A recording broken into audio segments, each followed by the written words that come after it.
ꯑꯩꯒꯤ ꯂꯩꯐꯝꯅ ꯍꯔꯥꯎꯔꯣꯛ ꯑꯋꯥꯡ ꯂꯩꯀꯥꯏ ꯃꯤꯡꯅ ꯃꯣꯏꯔꯥꯡꯊꯦꯝ ꯒꯣꯃꯇꯤ ꯑꯩ ꯍꯛꯆꯥꯡꯗ ꯅꯨꯡꯉꯥꯏꯇꯕ ꯄꯦꯔꯦꯠ ꯅꯨꯄꯤ ꯑꯣꯏꯕꯒꯤ ꯄꯦꯔꯦꯠ ꯆꯥꯡ ꯅꯥꯏꯗꯕ ꯑꯗꯒꯤ ꯑꯄꯣꯝꯕꯁꯨ ꯂꯩꯕ ꯑꯗꯒꯤ ꯑꯉꯥꯡꯁꯨ ꯑꯣꯏꯕ ꯉꯝꯗꯕꯤꯗ ꯆꯥꯈꯤꯕꯅꯤ ꯑꯩ ꯏꯆꯥꯅꯨꯄꯤ ꯑꯃꯗꯤ ꯂꯩꯖꯔꯦ ꯁꯤ ꯂꯩꯔꯕ ꯃꯇꯨꯡꯗ ꯑꯩꯅ ꯑꯄꯣꯝꯕꯁꯨ ꯂꯩꯔꯦ ꯄꯦꯔꯦꯠ ꯆꯥꯡ ꯅꯥꯏꯗꯕ ꯇꯧꯔꯛꯄꯅꯦ ꯑꯗꯨꯒꯤ ꯃꯇꯨꯡꯗ ꯑꯉꯥꯡꯁꯤꯅ ꯆꯍꯤ 3 ꯍꯥꯏꯔꯀꯥꯟꯗ ꯁꯤ ꯍꯤꯗꯥꯛꯁꯤ ꯊꯥ 6 ꯆꯥꯔꯦꯕꯀꯣ ꯐꯖꯅ ꯑꯗꯨꯒꯤ ꯃꯇꯨꯡꯗ ꯑꯣꯏꯔꯛꯈꯤꯕꯅꯦ ꯑꯉꯥꯡꯁꯤꯅ ꯆꯍꯤ 3 ꯑꯩ ꯌꯨꯇ꯭ꯌꯨꯕꯀꯤ PK ꯆꯦꯅꯦꯜꯗ ꯊꯦꯡꯅꯈꯤꯕꯅꯦ ꯑꯗꯒꯤ ꯑꯩꯁꯦ ꯀꯟꯇꯦꯛ ꯇꯧꯔ ꯆꯥꯈꯤꯕ ꯑꯩꯅ ꯆꯥꯔꯝꯕ ꯍꯤꯗꯥꯛꯈꯩꯁꯦ ꯐꯔꯇꯤꯂꯤꯇꯤ ꯖꯨꯁꯇꯣ ꯑꯗꯨꯗꯤ ꯂꯣꯏꯈ꯭ꯔꯦ ꯑꯗꯒꯤ ꯀꯩꯅꯣ ꯁ꯭ꯇꯦꯝ ꯁꯦꯜꯅꯦ ꯅꯣꯕꯥꯅꯦ ꯋꯨꯃꯦꯟ ꯀꯤꯌꯔ ꯑꯗꯒꯤ IMD-ꯁꯤꯒ ꯑꯩꯒꯤ ꯌꯥꯝ ꯅꯨꯡꯉꯥꯏꯕ ꯑꯃꯅ ꯅꯣꯔꯃꯦꯜꯗ ꯑꯣꯏꯅ ꯅꯣꯔꯃꯦꯜ ꯄꯣꯛꯆꯩ ꯏꯆꯥꯅꯨꯄꯥꯁꯨ ꯌꯥꯝ ꯆꯥꯎꯋꯦ ꯍꯛꯆꯥꯡꯁꯨ ꯌꯥꯝ ꯅꯨꯡꯉꯥꯏꯔꯦ ꯑꯉꯥꯡꯁꯦ ꯃꯁꯥ ꯃꯎ ꯌꯥꯝ ꯐꯩꯌꯦ ꯋꯦꯠ ꯀꯩꯅꯣ ꯄꯣꯛꯄꯗ KG 3 ꯇꯥꯔꯦ ꯍꯧꯖꯤꯛꯅ ꯑꯃꯨꯛ ꯊꯥ 6ꯁꯤꯗ KG 9 ꯌꯧꯔꯦ ꯃꯁꯥ ꯃꯎ ꯌꯥꯝ ꯐꯔꯦ ꯀꯩꯅꯣꯁꯦ ꯁꯨꯃꯥꯏꯅ ꯑꯉꯥꯡ ꯌꯥꯎꯗꯕꯁꯦ ꯃꯌꯥꯝ ꯊꯦꯡꯅꯔꯦꯕ ꯑꯗꯨ ꯁꯤꯒꯤ ꯍꯤꯗꯥꯛꯁꯦ ꯌꯥꯝꯅ ꯆꯥꯍꯟꯅꯤꯡꯉꯤ PK ꯀꯩꯅꯣ ꯆꯦꯅꯦꯜꯁꯦ ꯑꯝꯇ ꯃꯣꯏꯁꯦ ꯎꯅꯔꯒ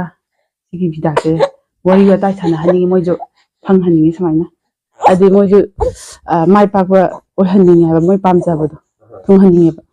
ꯑꯩ ꯊꯨꯡꯉꯕꯅꯤꯅ ꯑꯩꯈꯣꯏ ꯇꯥꯃꯣ ꯅꯕꯀꯨꯃꯥꯔꯅ ꯑꯩꯈꯣꯏꯒꯤ ꯐꯥꯏꯇꯣꯂꯥꯏꯐꯀꯤ ꯑꯩꯈꯣꯏꯒꯤ ꯍꯤꯗꯥꯛꯁꯤꯡꯁꯦ ꯁꯤꯖꯤꯟꯅꯕꯤꯔꯛꯄ ꯍꯞꯇꯥ ꯑꯃ ꯍꯦꯜꯂꯛꯄ ꯅꯨꯃꯤꯠ 9-9ꯅꯤꯃꯨꯛ ꯁꯤꯖꯤꯟꯅꯔꯛꯄꯗ ꯅꯨꯡꯉꯥꯏꯕꯁꯤꯡꯗꯣ ꯈꯤꯇꯪ ꯇꯥꯃꯣꯗꯒꯤ ꯈꯤꯇꯪ ꯇꯥꯖꯒꯦ ꯇꯥꯃꯣ ꯈꯤꯇꯪ ꯊꯝꯕꯤꯌꯣ ꯃꯁꯤ ꯐꯦꯇꯣꯂꯥꯏꯠꯁꯦ ꯑꯩꯅ ꯁꯤꯖꯤꯟꯅꯕ ꯃꯇꯝꯗ ꯃꯁꯤ ꯀꯃꯥꯏꯅ ꯇꯧꯒꯦꯗ ꯌꯥꯝꯕꯗꯗꯤ ꯃꯄꯥꯟ ꯊꯣꯛꯄ ꯏꯀꯥꯏꯉꯣꯏ ꯍꯥꯏꯔꯒ ꯃꯄꯥꯟ ꯊꯣꯛꯄ ꯀꯩꯗꯧꯕꯁꯤ ꯌꯥꯝ ꯅꯨꯡꯉꯥꯏꯇꯦꯕ ꯑꯩꯈꯣꯏꯒꯤ ꯂꯣꯏꯁꯟꯗꯦꯕ ꯑꯗꯒꯤꯗꯤ ꯃꯀꯛ ꯑꯃ ꯍꯦꯛ ꯂꯩꯔꯒ ꯑꯁ꯭ꯋꯥꯏꯃꯨꯛ ꯆꯠꯂꯒ ꯍꯦꯛ ꯀꯩꯅꯣ ꯇꯧꯕ ꯑꯗꯨꯒꯤ ꯁꯤꯁꯇꯦꯝꯗꯨꯃ ꯈꯔ ꯐꯔꯦ ꯑꯗꯨꯒꯤ ꯂꯩꯅꯥ ꯍꯥꯏꯇꯥꯔꯦ ꯃꯗꯨ ꯑꯗꯨꯃ ꯈꯔ ꯐꯔꯦ ꯑꯗꯒꯤꯗꯤ ꯃꯤꯠꯁꯤ ꯃꯝꯕ ꯑꯗꯒꯤꯗꯤ ꯀꯣꯛ ꯉꯥꯎ ꯑꯗꯒꯤꯗꯤ ꯃꯤꯅ ꯉꯥꯡꯕ ꯇꯥꯅꯤꯡꯗꯕ ꯑꯗꯒꯤꯗꯤ ꯋꯥꯈꯜꯂꯣꯟꯁꯤ ꯑꯩꯈꯣꯏꯒꯤ ꯌꯥꯝ ꯅꯨꯡꯉꯥꯏꯇꯕ ꯑꯗꯨꯒꯨꯝꯕꯗꯨꯁꯨ ꯈꯔ ꯐꯩ ꯃꯤꯠ ꯃꯝꯕ ꯑꯗꯒꯤ ꯀꯣꯛ ꯉꯥꯎꯈꯠꯂꯛꯄ ꯑꯗꯒꯤꯗꯤ ꯌꯦꯡꯕꯒꯁꯦ ꯑꯅꯤꯒ ꯊꯣꯛꯅ ꯍꯦꯛ ꯎꯔꯛꯄ ꯑꯩꯒꯨꯝꯕ ꯁꯨꯝ ꯌꯦꯡꯁꯜꯂꯀꯥꯟꯗ ꯑꯗꯨꯃ ꯈꯔ ꯐꯔꯦ ꯑꯗꯩ ꯍꯛꯆꯥꯡꯁꯨ खरे यांगे अदई सुम पुक्कासे खरा हंदबदौना तौरी हादि पेटी आसे हाना फारम्मा मकुंदुदगी खर चिंजल तामो सिजनबिबसे नुमित क्यानिम सुरगे आई मसी सिजनबसे हप्ता मा फारे हप्ता सी फाद्रिंग आई ममांग नुमि मंगानिगा सुरकदो आई नुम मुकुब खरा अना अखोदी अयाम मपान थोपसे मी ममांग थोपसे आई क्या हाइनदेब लम चलगा मपान कईदौबसे अदुइदुना आइदि मी जो खरा थबक तौ लेबनिना इमुंगदा अखोई ट्रेगुमंदा सुम थोएबा नुम मुकुबसी खरा ताई अदगिदि अदई रेटिन मनुंगदसु अखोगी खोंग हामकपदा अखोगी इसिंग चलकपा लेदाइने अदुदसु खरा ताई अदु चौरांगना नुम मुकुब अखोगी हंगाम मरु दगी खितन चौखलगा अदुगुम्बा सगुलाई मुक्ति यौदबा अदुगुम्बा अनि अमने अदगिदि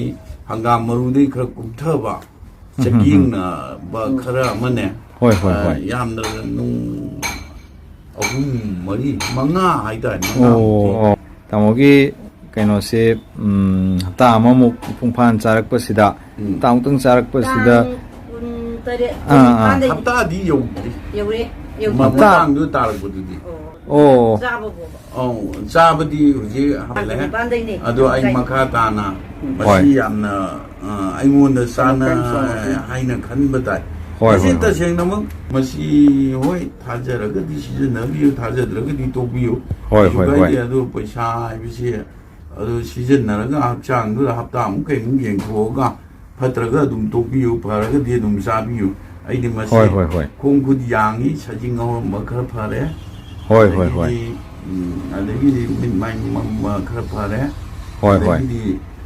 ꯆꯠꯊꯣꯛ ꯆꯠꯁꯤꯟ ꯐꯨꯌꯥꯎꯕ ꯆꯠꯄ ꯉꯝꯃꯝꯗꯕꯗꯨ ꯍꯣꯏ ꯍꯣꯏ ꯍꯧꯖꯤꯛꯇꯤ ꯂꯩꯗꯅ ꯉꯝꯃꯒꯁꯨ ꯍꯣꯏ ꯍꯣꯏ ꯇꯥꯃꯣ ꯌꯥꯝ ꯅꯨꯡꯉꯥꯏꯔꯦ ꯌꯥꯝ ꯅꯨꯡꯉꯥꯏꯔꯦ ꯇꯥꯃꯣꯅꯒ ꯁꯨꯃꯥꯏꯅ ꯍꯞꯇꯥ ꯑꯃꯨꯛ ꯆꯥꯕꯤꯔꯛꯄꯁꯤꯗ ꯑꯩꯈꯣꯏꯒꯤ ꯏꯁꯥꯗ ꯅꯨꯡꯉꯥꯏꯔꯝꯗꯕꯁꯦ ꯈꯨꯗꯝ ꯑꯣꯏꯅ ꯏꯈꯪ ꯈꯪꯍꯧꯗꯅ ꯅꯨꯡ ꯃꯀꯨꯞꯀꯁꯦ ꯈꯔ ꯃꯔꯨꯝ ꯆꯥꯎꯅ ꯈꯔ ꯇꯥꯔꯛꯑꯦꯒ ꯍꯥꯏꯕꯤꯕ ꯑꯗꯒꯤꯗꯤ ꯃꯤꯠ ꯃꯥꯏ ꯌꯥꯡꯉꯝꯕ ꯃꯁꯦ ꯃꯔꯥꯡ ꯇꯧꯔꯝꯕ ꯈꯔ ꯐꯔꯦ ꯍꯥꯏꯕ ꯑꯗꯒꯤ ꯍꯛꯆꯥꯡꯁꯦ ꯃꯌꯦꯡ ꯇꯥꯕꯗꯧꯅꯒ ꯐꯥꯎꯏ ꯀꯥꯏꯅ ꯍꯞꯇꯥꯃꯨꯛ ꯆꯥꯔꯛꯄꯁꯤꯗ ꯍꯥꯏꯕꯤꯕꯁꯦ ꯌꯥꯝ ꯅꯨꯡꯉꯥꯏꯌꯦ ꯃꯈꯥ ꯇꯥꯅꯅꯦ ꯃꯤꯄꯥꯟꯁꯦ ꯍꯣꯏ ꯇꯥꯃꯣ ꯍꯥꯟꯅꯁꯤ ꯑꯩꯈꯣꯏꯒꯤ ꯀꯞꯄꯨꯔ ꯄꯣꯝꯕ ꯃꯤꯈꯥꯁꯤ ꯁꯨꯃꯥꯏꯅ ꯇꯧꯔꯅ ꯆꯣꯟꯗꯕꯤ ꯆꯣꯟꯊꯕꯤꯗꯧ ꯇꯧꯔꯝꯕꯅꯦ ꯍꯧꯖꯤꯛꯇꯤ ꯆꯤꯡꯈꯠꯈ꯭ꯔꯦꯕ ꯈꯔ ꯑꯁ ꯑꯁ ꯑꯁ ꯁꯤ ꯑꯩ ꯑꯗꯨꯝ ꯍꯣꯏ ꯍꯣꯏ ꯇꯧꯏ ꯌꯥꯝ ꯇꯣꯏꯅ ꯌꯦꯡꯉꯦꯕ ꯍꯣꯏ ꯇꯥꯃꯣ ꯍꯥꯟꯅ ꯁꯨꯃꯥꯏꯅ ꯇꯧꯔꯒ ꯁꯤ ꯃꯤꯠꯀꯁꯤ ꯇꯤꯝꯐꯥ ꯅꯞꯄꯒꯤ ꯑꯗꯨꯃꯥꯏꯅ ꯇꯧꯔꯝꯕꯅꯦ ꯍꯣꯏ ꯇꯥꯃꯣ ꯑꯗꯨ ꯈꯔꯗꯤ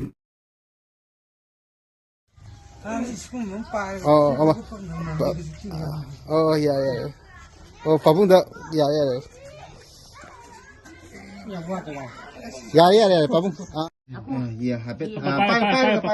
ꯄꯥꯏ ꯍꯧꯒꯗꯕꯅꯤ ꯉꯝꯗ꯭ꯔꯤꯉꯩꯗꯗꯤ ꯌꯥꯄꯣꯟꯇꯦ ꯑꯩꯈꯣꯏꯗꯤ ꯂꯦꯞꯅꯕ ꯍꯣꯠꯅꯕꯗ ꯊꯥ ꯑꯍꯨꯝ ꯆꯪꯉꯤꯗ ꯄꯥꯏꯗꯁꯨ ꯑꯗꯨꯝ ꯌꯥꯗꯤ ꯌꯥꯔꯕ ꯃꯥꯜꯂꯦꯗꯀꯣ ꯌꯥꯔꯦꯗ ꯍꯟꯗꯛ ꯄꯥꯕꯨꯡ ꯃꯃꯥꯏ ꯎꯍꯟꯕ ꯎꯔꯕ ꯑꯗꯨ ꯀꯩꯅꯣꯗ ꯍꯥꯟꯅꯒꯤ ꯆꯥꯡꯗꯨꯗꯤ ꯃꯤ ꯑꯅꯤꯅ ꯁꯝꯕꯗꯨꯗꯗꯤ ꯈꯤꯇꯪꯗꯤ ꯆꯦꯟꯖꯇꯤ ꯂꯩꯔꯦꯀꯣ ꯄꯥꯕꯨꯡ ꯌꯥꯔꯦ ꯉꯁꯤꯅ ꯑꯃꯨꯛ ꯈꯔ ꯌꯥꯡꯉꯤ ꯉꯔꯥꯡꯅ ꯉꯁꯤ ꯍꯨꯝꯅꯤ ꯃꯩꯅꯤ ꯁꯨꯗꯗꯤ ꯁꯨꯃꯥꯏꯅ ꯁꯨꯝ ꯑꯁ ꯑꯩ ꯑꯃꯨꯛꯇꯗꯤ ꯉꯝꯒꯦ ꯉꯝꯃꯛꯀꯅꯤ ꯀꯪꯈꯠꯂꯛ